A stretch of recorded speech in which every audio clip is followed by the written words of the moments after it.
Hello everyone, this is Prachi. Welcome to this channel. और आज हम डिस्कस करने जा रहे हैं एक प्रैक्टिस सेट को, जो कि हम साइंस के 50 क्वेश्चंस को डिस्कस करेंगे। और ये प्रैक्टिस सेट जो होगा यूथ का प्रैक्टिस सेट है। आई होप आप सभी के पास ही होगा, आपने क्वेश्चंस भी किए होंगे। तो आज आप अपनी तैयारी को चेक कर सकते हैं कम से कम टाइम में, और ज़्यादा से ज़्यादा क्वेश्चंस को आप रिवाइज़ करके और चेक करके कि आपने जो पढ़ा है वो आपको कितना याद है। तो आइए हम स्टार्ट करते हैं आज की वीडियो। तो आज का पहला क्वेश्चन हमारे पास है कि बल यानी फोर्स की एसआई यूनिट क्या है। बल यानी कि फोर्स की एसआई यूनिट क्या है। तो आपके पास 4 ऑप्शन है और इनमें आपका जो ऑप्शन बी है वो करेक्ट आंसर होगा, यानी कि न्यूटन। बल की यूनिट क्या होती है? न्यूटन होती है। नेक्स्ट पॉइंट की बात करते हैं। नेक्स्ट क्वेश्चन है क्वेश्चन नंबर 102 कहता है, तेज गति से आने वाली क्रिकेट गेंद को पकड़ते समय एक क्षेत्र रक्षक अपनी बाहों को यानी कि हाथों को पीछे की ओर क्यों करता है। तेज गति से आने वाली क्रिकेट गेंद को पकड़ते समय एक क्षेत्र रक्षक यानी कि फील्डर जो होता है वो अपने हाथों को पीछे की ओर क्यों करता है। तो यहाँ पर जो आपका ऑप्शन नंबर सी है वो यहाँ पर करेक्ट होगा, क्योंकि वह लंबे समय तक कम बल का अनुभव करता है। यानी कि अगर वो हाथ पीछे कर लेगा तो उसके हाथ पे जो फोर्स लगेगा वो क्या होगा? कम होगा। तो ऑप्शन सी यहाँ पर करेक्ट होगा। नेक्स्ट क्वेश्चन की बात करते हैं। 103 कहता है, पृथ्वी के केंद्र पर एक पिंड का भार होगा जो सेंटर ऑफ अर्थ होता है। ठीक है, वहाँ पर जो किसी भी पिंड का भार होगा, वेट होगा, वो कितना होगा? तो वो होता है 0। पृथ्वी के केंद्र पर एक पिंड का भार हमेशा क्या होता है? 0 होता है। आप ये बात ध्यान रखेंगे, ठीक है। पृथ्वी के केंद्र पर पिंड का भार कितना होगा? 0 होगा। आप पहले क्वेश्चन को देख के अपना आंसर मार्क कर सकते हैं, अपने माइंड में आंसर को रखें और फिर अपने आंसर को चेक करें। नेक्स्ट क्वेश्चन की बात करते हैं। 104 रेफ्रिजरेटर निम्नलिखित में से किस सिद्धांत पर काम करता है। जो फ्रिज होता है रेफ्रिजरेटर, वो कौन से सिद्धांत पर काम करता है? ऑस्मोसिस पर, केंद्र परासन पर, फैलाव पर, या वाष्पीकरण पर। ठीक है, आपके पास 4 ऑप्शन है और यहाँ पर जो आपका आंसर होगा वो डी सही आंसर होगा, यानी कि वाष्पीकरण पर। जो रेफ्रिजरेटर होता है वो किस पर काम करता है? रेफ्रिजरेटर आपका वाष्पीकरण पर काम करता है। ठीक है, तो यहाँ पर जो 104 का आंसर होगा वो होगा वाष्पीकरण। तो जो रेफ्रिजरेटर है वो किस पे काम करता है? वेपोराइजेशन पर, यानी कि वाष्पीकरण पर। ऑप्शन डी यहाँ पर करेक्ट होगा। नेक्स्ट क्वेश्चन की बात करते हैं। 105 जब किसी वस्तु की चाल ध्वनि की चाल से अधिक हो जाती है तो उसे डैश चाल पर यात्रा करना कहते हैं। जब किसी वस्तु की चाल ध्वनि की चाल से अधिक हो जाए तो उसको क्या कहा जाता है, ये आपसे पूछा है। तो उसको कहा जाता है ऑप्शन नंबर सी, यानी कि पराध्वनिक। क्या कहा जाता है? पराध्वनिक उसको कहा जाता है। जब किसी वस्तु की चाल ध्वनि की चाल से अधिक हो जाती है तो इसे पराध्वनिक चाल पर यात्रा करना कहते हैं। ऑप्शन सी यहाँ पर करेक्ट होगा। नेक्स्ट की बात करते हैं। 106 क्वेश्चन कहता है, सर्च लाइट का परावर्तक कौन सा है। यानी कि सर्च लाइट में कौन सा दर्पण यानी कि कौन सा मिरर यूज़ होता है। तो आप याद रखेंगे, सर्च लाइट में अवतल दर्पण यानी कि कॉनकेव जो होता है वो यूज़ होता है, कॉनकेव मिरर। ठीक है, ऑप्शन बी यहाँ पर करेक्ट होगा। आई होप ये क्वेश्चन आपको आता होगा, इजी क्वेश्चन है। नेक्स्ट क्वेश्चन की बात करते हैं।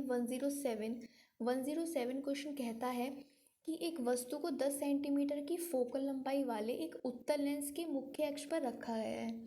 ठीक है, और इसकी लेंस से वस्तु की जो दूरी है वो 30 सेंटीमीटर है। तो प्रतिबिंब कितनी दूरी पर बनेगा? तो यहाँ पर हमें फॉर्मूला लगाना होगा। यहाँ पर हमें क्या गिवन है? फोकल लेंथ गिवन है और वस्तु की दूरी गिवन है लेंस से, और लेंस कौन सा है? उत्तल लेंस है। तो यहाँ पर जो आपको यू गिवन है, ठीक है, जो कि क्या है? लेंस से वस्तु की दूरी है। ठीक है, और ये कि उत्तल लेंस मुख्य अक्ष पर है, तो ये माइनस में वैल्यू ली जाएगी, यानी कि -30 यू की वैल्यू हो जाएगी। ठीक है, यू की वैल्यू क्या हो जाएगी यहाँ पर? -30। और इसके बाद जो आपको फोकल लेंथ दी हुई है एफ की वैल्यू, वो क्या दी हुई है? 10 सेंटीमीटर दी हुई है। तो यहाँ पर जो आप फॉर्मूला अप्लाई करेंगे वो कौन सा करेंगे? 1/v minus 1/u is equals to 1/f। ठीक है, यहाँ पर आप सारी वैल्यूज पुट कर देंगे तो आपको किसकी वैल्यू मिलेगी? v की, क्योंकि u आपको गिवन है, f आपको गिवन है और आपको v की वैल्यू निकालनी है। तो 1/v minus 1/u is equals to 1/f में आप वैल्यू पुट करके इसका आंसर निकाल सकते हैं। नेक्स्ट क्वेश्चन की बात करेंगे। 108 कहता है, एक बंद विद्युत परिपथ है, उसमें वोल्टेज और दिष्ट धारा का अनुपात जो होगा वो क्या होगा। यानी कि एक बंद, एक क्लोज्ड क्या है, परिपथ है, उसमें वोल्टेज और जो धारा होगी, दिष्ट धारा, उसका अनुपात क्या होगा, आपसे ये क्वेश्चन पूछा है। आपके पास 4 ऑप्शन है, ठीक है। आपको आंसर यहाँ पर बताना है कि जो वोल्टेज है V है और जो दिष्ट धारा है, ठीक है, उसका आपको क्या बताना है, उसका रेशो बताना है कि उसका रेशो किसके इक्वल यहाँ पर होगा। तो उसका जो रेशो होगा वो हमेशा क्या रहेगा, स्थिर रहेगा, ठीक है, कांस्टेंट रहेगा। एक बंद विद्युत परिपथ में वोल्टेज और दिष्ट धारा का अनुपात हमेशा क्या रहेगा, स्थिर रहेगा। नेक्स्ट क्वेश्चन की बात करते हैं। 109 कहता है दो बल्बों में से एक दूसरे की तुलना में अधिक चमकता है, तो कौन से बल्ब का प्रतिरोध उच्च है, ठीक है। दो बल्ब हैं, उनमें से एक ज़्यादा चमक रहा है, तो आपको ये बताना है कि इनमें से किसका प्रतिरोध ज़्यादा होगा। तो यहाँ पर ऑप्शन ए करेक्ट होगा, यानी कि डिम बल्ब। जो डिम बल्ब होगा उसका प्रतिरोध ज़्यादा होगा और जो तेज़ जल रहा होगा उसका प्रतिरोध क्या होगा, कम होगा। तो ऑप्शन ए यहाँ पर करेक्ट होगा। नेक्स्ट की बात करते हैं 110 क्वेश्चन की। कहता है विद्युत धारा के मापन हेतु किस उपकरण का यूज़ किया जाता है। तो विद्युत धारा को मापने के लिए यूज़ किया जाता है अमीटर का, ये आपको पता होगा। Option number B is the correct answer. Next question की बात करते हैं 111। कहता है निम्न में से किस में स्थायी चुंबक की तरह चुंबकीय गुण नहीं है, यानी इनमें से कौन सा स्थायी चुंबक के गुण वाला नहीं है, ये आपको बताना है। तो यहाँ पर अगर हम बात करें तो ऑप्शन डी, जो चुंबक पत्थर होगा, जो चुंबक पत्थर होगा वो स्थायी चुंबक के गुण का नहीं होता है, जबकि निकल, लोहा, ठीक है। तो यहाँ पर जो आपका ऑप्शन सही होगा वो होगा ऑप्शन नंबर डी, यानी कि इनमें से स्थायी चुंबक का गुण किस में नहीं है, ऑप्शन डी में। जबकि निकल, लोहा और एल्यूमिनियम, इसमें क्या है, स्थायी चुंबक के गुण होते हैं, ठीक है। नेक्स्ट क्वेश्चन पर बात करते हैं हम। बाईफोकल लेंस का आविष्कार किसने किया था। नेक्स्ट क्वेश्चन है बाईफोकल लेंस का आविष्कार किसने किया था। तो आपको ध्यान रखना है बाईफोकल लेंस का आविष्कार किया था बेंजामिन फ्रैंकलिन ने, ठीक है। बाईफोकल लेंस का आविष्कार किसने किया था, बेंजामिन फ्रैंकलिन ने किया था। नेक्स्ट क्वेश्चन पर बात करते हैं 1113। नेक्स्ट क्वेश्चन कहते हैं ओटीसी पावर प्लांट स्थापित करने के लिए समुद्र की ऊपरी परतों और गहरी परतों के बीच ताप का अंतर कितना होना चाहिए। अगर हमें ओटीसी प्लांट को स्टैब्लिश करना है तो समुद्र की जो ऊपर की परत है और जो नीचे की परत है उसमें कितना टेम्परेचर डिफरेंस होना चाहिए, ये आपसे पूछा है। तो वहाँ पर जो टेम्परेचर का डिफरेंस होना चाहिए that should be 20 degree centigrade. तो यहाँ पर आपका ऑप्शन डी क्या होगा, करेक्ट आंसर होगा। नेक्स्ट क्वेश्चन पर मूव करते हैं। डाल्टन का सिद्धांत किस नियम पर आधारित है। डाल्टन का जो सिद्धांत है वो किस नियम पर आधारित है, आपसे ये पूछा है। तो डाल्टन का सिद्धांत आधारित है रासायनिक संयोजन पर, ये आपको ध्यान रखना है। डाल्टन का सिद्धांत किस पर आधारित है, रासायनिक संयोजन पर। नेक्स्ट क्वेश्चन कहता है धातुओं के ऑक्साइड आमतौर पर होते हैं क्या। जो धातु के ऑक्साइड होते हैं आमतौर पर क्या होते हैं, क्या वो बेसिक होते हैं या उदासीन हैं या अम्लीय हैं या फिर कम प्रतिक्रियाशील होते हैं। तो आपका जो आंसर होगा वो होगा बेसिक। धातु के ऑक्साइड क्या होते हैं, बेसिक होते हैं, यानी कि क्षारीय होते हैं। ऑप्शन ए यहाँ पर करेक्ट होगा, ठीक है। यहाँ पर ये हमारा हम टेस्ट को डिस्कस कर रहे हैं, प्रैक्टिस सेट को, और उसका एक टेस्ट है, टेस्ट की तरह है। आपने जो पढ़ा है उसको आप अच्छे से रिवाइज यहाँ पर कर सकते हैं और अपने क्वेश्चन को कंफर्म कर सकते हैं। तो नेक्स्ट क्वेश्चन कहता है बोर की एटम के मॉडल की अवधारणा के अनुसार, बोर का जो एटम मॉडल है उसके अनुसार क्या होता है जब एक इलेक्ट्रॉन ऊर्जा के फोटोन को अवशोषित करता है। बोर के एटम के मॉडल की अवधारणा के अनुसार क्या होता है जब एक इलेक्ट्रॉन ऊर्जा के फोटोन को अवशोषित कर लेता है, यानी कि अपने पास बुला लेता है। तो ये अगली बाहरी कक्षा में जाता है, ठीक है। जब एक इलेक्ट्रॉन ऊर्जा के फोटोन को अवशोषित करता है तब क्या होता है, ये अगली बाहरी कक्षा में जाता है। ऑप्शन डी यहाँ पर आपका करेक्ट होगा। नेक्स्ट क्वेश्चन पर बात करते हैं 117 कहता है ये अवधारणा कि एक तत्व के सभी परमाणु समान होते हैं को डैश की खोज से गलत सिद्ध किया गया। ये धारणा पहले सामने आई कि एक तत्व के सभी परमाणु समान होते हैं, लेकिन आपसे पूछा है कि इसको किस खोज से गलत सिद्ध किया गया।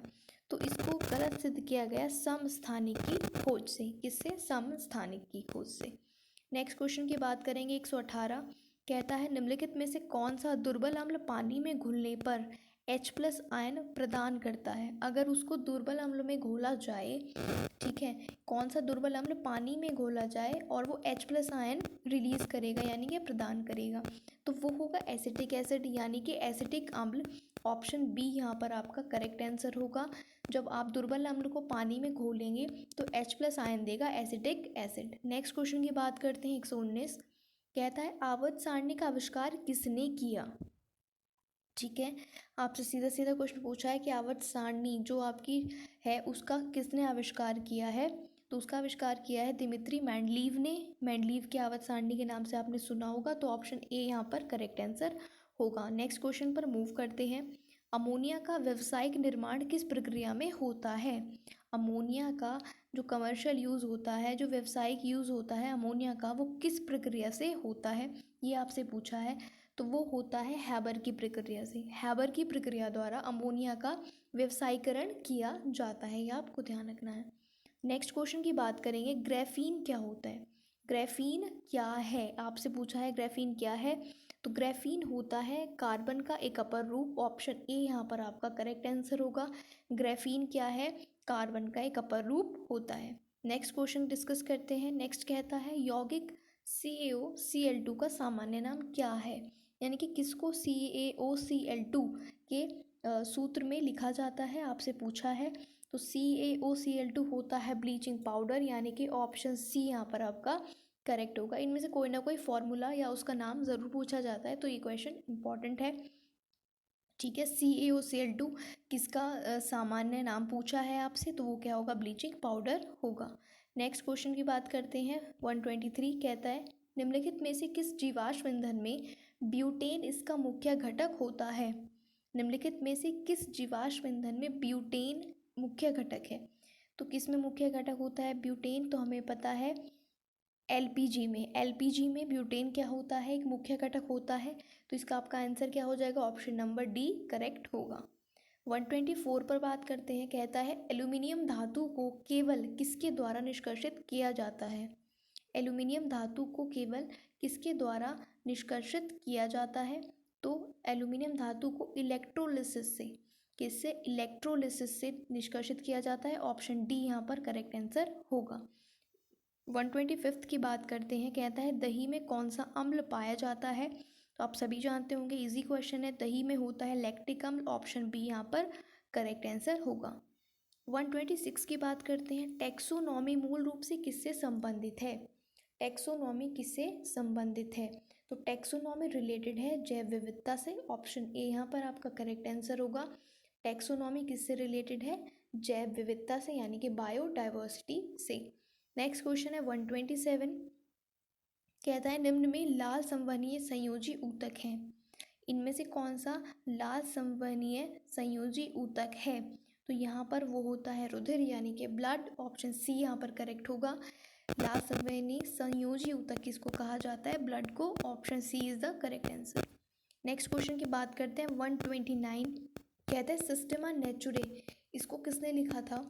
सिस्टेमा नेचुरे किसके द्वारा लिखा गया था, तो इसको लिखा था कैरोलस लीनियस ने। ऑप्शन सी यहाँ पर करेक्ट आंसर होगा।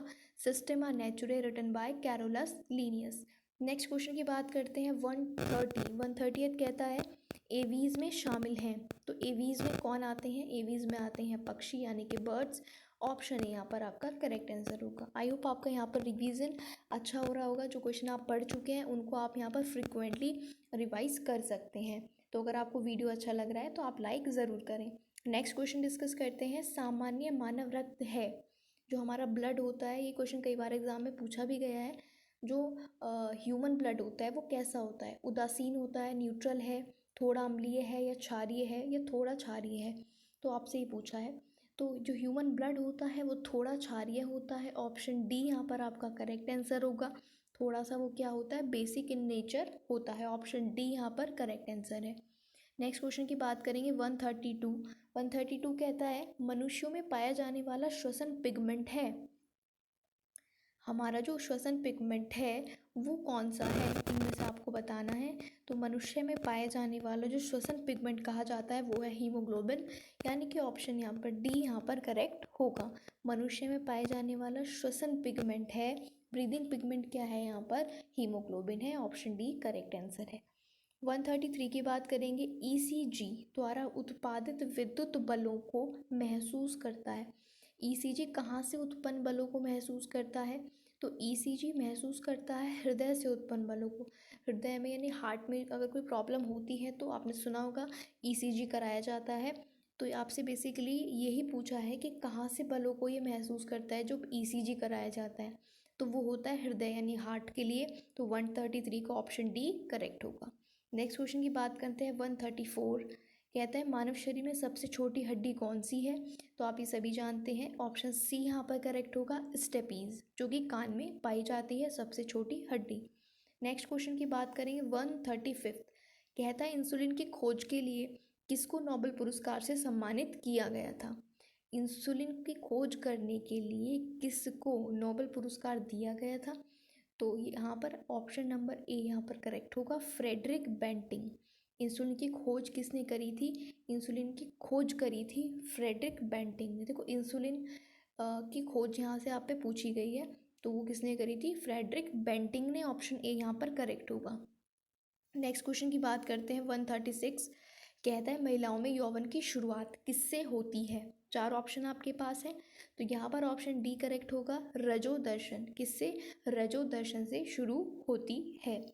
नेक्स्ट क्वेश्चन है 137। कहता है उस भाग की पहचान करें जहाँ पुरुष प्रजनन भाग में जनन कोशिकाओं का निर्माण होता है। यहाँ पर फिर से आपको चार ऑप्शन गिवन है और आपका राइट आंसर जो होगा वो होगा डी, वृषण। कहाँ, वृषण। नेक्स्ट क्वेश्चन की बात करते हैं 138। 138 कहता है ट्रिपल वैक्सीन यानी कि टीका नवजात शिशु को निम्न में से किस रोग के खिलाफ प्रतिरोधक क्षमता प्रदान करता है। जो ट्रिपल वैक्सीन के नाम से फेमस है उसमें कौन कौन सी वैक्सीन है, ठीक है, तो उसमें जो किस बीमारी की वैक्सीन है उसमें है ऑप्शन बी, यहाँ पर आप देखिए, काली खांसी, टिटनस और डिप्थीरिया। ये क्वेश्चन भी कई बार पूछा जाता है और इसमें कन्फ्यूज़न होता ही होता है, तो आप ध्यान रखिए, काली खांसी है उसमें, टिटनस है और डिप्थीरिया है, ऑप्शन बी यहाँ पर करेक्ट होगा। नेक्स्ट क्वेश्चन की बात करते हैं 139। 139 कहता है वायु जनित संक्रमण के कारण नहीं होता। मतलब इन चार ऑप्शन में से कौन सा वायु जनित रोग नहीं है वो आपसे पूछा है। तो यहाँ पर जो हेपेटाइटिस बी है वो वायु जनित रोग नहीं है, मतलब कि टीबी, चेचक और खसरा ये वायु जनित रोग है, लेकिन हेपेटाइटिस बी, यहाँ पर बी की बात कर रहे हैं हम, ये क्या है, वायु जनित रोग नहीं है। 140th क्वेश्चन की बात करते हैं, कौन सी बीमारी दिल से संबंधित नहीं है। तो अगर हम इनमें से औरों को नहीं भी जानते तो डिप्थीरिया को हम डायरेक्टली कह सकते हैं कि दिल की बीमारी नहीं है, जबकि एन्यूरिज्म, कार्डियोमायोपैथी और मायोकार्डियल रैप्चर ये क्या है, दिल से संबंधित बीमारी है। नेक्स्ट क्वेश्चन की बात करेंगे 141। कहता है जिन पौधों में स्पष्ट विभेदित शरीर रूपरेखा नहीं होती उनको वो कौन से ग्रुप में आते हैं, यानी कि कौन से समूह में आते हैं। तो फिर से क्वेश्चन पढ़ लेते हैं, जिन पौधों में स्पष्ट विभेदित शरीर की रूपरेखा नहीं होती, स्पष्ट नहीं होती है, वो कौन से ग्रुप में आते हैं, तो वो आते हैं थैलोफाइटा में, ऑप्शन डी यहाँ पर करेक्ट होगा, थैलोफाइटा। नेक्स्ट क्वेश्चन की बात करेंगे 142। कहता है एंजियोस्पर्म्स के प्रजनन भाग में डैश स्थित होते हैं। जो एंजियोस्पर्म का प्रजनन भाग होता है, प्रजनन करने वाला, उसमें इनमें से क्या होता है, किस भाग से प्रजनन होता है, तो वो होता है पुष्प। तो ऑप्शन ए यहाँ पर करेक्ट होगा, फ्लावर। ठीक है, आपको ध्यान रखना है एंजियोस्पर्म के प्रजनन भाग में पुष्प स्थित होते हैं। नेक्स्ट क्वेश्चन है 143। कहता है डैश ऑक्सीजन की मदद से होता है और यह ग्लूकोज के CO2 और H2O में पूर्ण विघटन के लिए जिम्मेदार है। तो आपसे पूछा है कौन, तो यहाँ पर आपका होगा ऑक्सी श्वसन, ऑप्शन नंबर सी यहाँ पर करेक्ट होगा, ऑक्सी श्वसन। तो जो ऑक्सी श्वसन होता है, ऑक्सीडेशन होता है, वो ऑक्सीजन की मदद से होता है और ग्लूकोज के CO2 और H2O में पूर्ण विघटन के लिए ये जिम्मेदार होता है। नेक्स्ट क्वेश्चन की बात करेंगे 144। कहता है एक फूल के पराग कोश से वर्तिकाग्र तक परागकणों के स्थानांतरण को क्या कहते हैं। एक फूल का पराग कोश से जो वर्तिकाग्र होता है उस तक परागकणों का जाना, ठीक है, उसके जाने को क्या बोला जाता है, तो उसे बोला जाता है परागकण। क्या बोला जाता है, परागकण। यहाँ पर ऑप्शन डी आपका करेक्ट होगा। नेक्स्ट क्वेश्चन की बात करते हैं 145। निम्नलिखित में से किस में खाद्य फाइबर प्रचुर मात्रा में होता है? 4 ऑप्शन आपके पास है। खाद्य फाइबर सबसे ज़्यादा मात्रा में किस में होता है इन चारों में से? तो यहाँ पर ऑप्शन नंबर सी यानी कि सेब जो है वो करेक्ट आंसर होगा। सेब में खाद्य फाइबर प्रचुर मात्रा में होता है। नेक्स्ट पॉइंट की बात करेंगे। क्वेश्चन नंबर 146 कहता है भारत में डीएनए फिंगरप्रिंटिंग के पिता यानी कि father of DNA fingerprinting in India की बात चल रही है, किसको कहा जाता है? तो इंडिया में इनको कहा जाता है ऑप्शन सी मुकेश शर्मा। ठीक है, तो भारत में डीएनए फिंगरप्रिंटिंग के पिता के रूप में जाना जाता है मुकेश शर्मा जी को। ऑप्शन सी यहाँ पर करेक्ट होगा। नेक्स्ट क्वेश्चन की बात करते हैं। पेनिसिलिन का आविष्कार किसने किया? आपसे पूछा है पेनिसिलिन का आविष्कार किसने किया, किसने डिस्कवरी की ऑफ पेनिसिलिन? तो यहाँ पर ऑप्शन बी आपका करेक्ट होगा, अलेक्जेंडर फ्लेमिंग। अलेक्जेंडर फ्लेमिंग ने पेनिसिलिन का आविष्कार किया है। ठीक है, नेक्स्ट क्वेश्चन की बात करते हैं। 148 कहता है अपच का इलाज करने के लिए यानी कि इंडाइजेशन जब आपको होता है, इसमें से किस प्रकार की दवा का हम यूज़ करते हैं? ठीक है, जब इंडाइजेशन आपको होता है, अपच होता है, तो उसके लिए हम किस तरह की मेडिसिन यानी कि दवा का यूज़ करते हैं? तो उसके लिए हम एंटासिड का यूज़ करते हैं, क्योंकि एसिड बहुत ज़्यादा बन रहा होता है, तो एंटासिड उसको कम करता है। तो ऑप्शन डी यहाँ पर करेक्ट होगा, एंटासिड का यूज़ करते हैं। 149 क्वेश्चन कहता है दूध में वसा की मात्रा के अनुकूलन की प्रक्रिया को क्या कहते हैं? दूध में जब वसा की मात्रा का अनुकूलन की प्रक्रिया होती है तो उसको क्या कहा जाता है? उसको कहा जाता है स्टैंडर्डाइजेशन, यानी कि ऑप्शन सी यहाँ पर करेक्ट होगा। ऑप्शन सी यहाँ पर करेक्ट होगा। लास्ट क्वेश्चन की बात करते हैं। 150 कहता है गन्ना सामान्यतः किससे उगाया जाता है? ठीक है, गन्ना किस तरह से उगाया जाता है, ये एग्रीकल्चर से क्वेश्चन है। तो गन्ना सामान्यतः किससे उगाया जाता है? तो तने को काटते हुए। अगर आप गांव से बिलोंग करते हैं तो आपने ज़रूर देखा होगा, ऑब्जर्व आप कर सकते हैं। तो गन्ना किससे उगाया जाता है? तने को काटते हुए उगाया जाता है। ऑप्शन बी यहाँ पर करेक्ट होगा। सो गाइज आज के 50 क्वेश्चन थे जो कि हमने एक रैपिड फायर के तौर पर इन क्वेश्चंस को डिस्कस किया है, जिससे जो क्वेश्चन आप पढ़ भी चुके हैं उनका रिवीजन यहाँ पर आपका अच्छे से हो जाए। और अगर आप इसी तरह के और भी टेस्ट चाहते हैं जो कि आप पढ़ चुके हैं बट आप रिवीजन यहाँ पर करना चाहते हैं, तो वीडियो को लाइक करके ज़रूर बताएं और कमेंट भी ज़रूर करें, जिससे हम आगे की वीडियोस को इस तरह से लाकर रिवीजन करें। और आप चैनल पर नए हैं तो सब्सक्राइब भी ज़रूर करें। Thank you for watching.